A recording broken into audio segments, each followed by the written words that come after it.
country officials say thousands more people are crossing the northern border illegally now than were 2 years ago.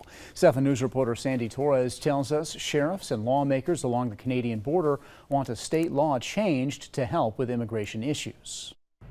So far in 2024, 18,000 people were caught crossing the Swanton Sector of the Canadian-U.S. border illegally, according to State Senator Dan Stec, a region that includes St. Lawrence and Franklin County. That number is much higher than the 2,000 people reported crossing in the region a little over 2 years ago.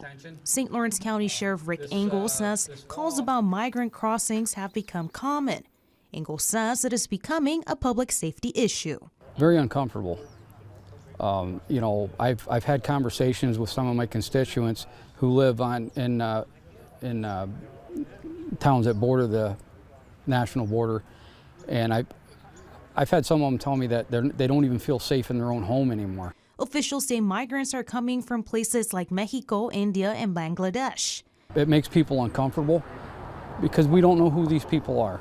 Tuesday, lawmakers, including Senator Stec and both Assemblymen Ken Blankenbush and Scott Gray, met with county sheriffs to call for an end to New York's green light law for counties along the northern border.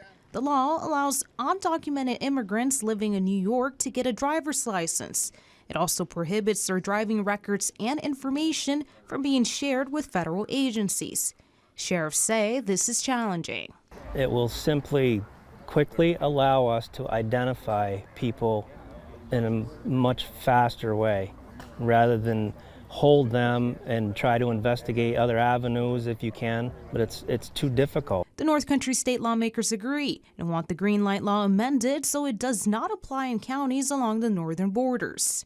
They're trying to avoid catastrophe, loss of life on either side. They don't want to put our residents in the wrong place where they've done something wrong or their safety at risk, or frankly the safety of the people that are crossing illegally. Assemblyman Scott Gray says once this is done, it will create a better relationship and a stronger force between local and federal law enforcement.